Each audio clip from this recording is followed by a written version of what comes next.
Nanumpa na si Senate President Cheese Escudero bilang presiding officer ng impeachment court na didinig sa kaso ni Vice President Sara Duterte.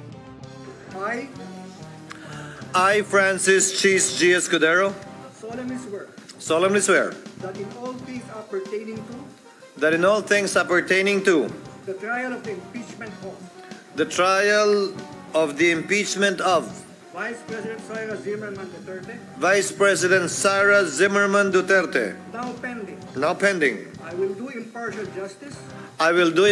justice according to the Constitution according to the Constitution and laws of the Philippines. and laws of the Philippines. So help me God. So help me God.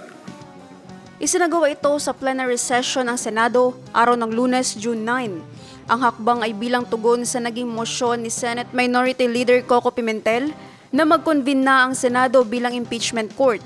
Mainit ang naging deliberasyon ng mga Senado sa usapin. Bago ang panunumpa ng Senador bilang presiding officer ng impeachment court, ay nirefer muna sa Committee on Rules ang verified impeachment complaint laban kay Vice President Sara Duterte. Mr. President, may I respectfully move that the senator judges take their oath at 4 o'clock in the afternoon tomorrow, June 10, 2025.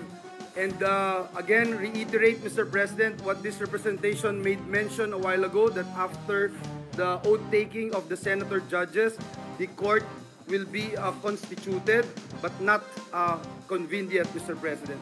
Thank you, Mr. President. So Duly noted and entered into the record. Is there any objection to the motion? Hearing none, motion is approved.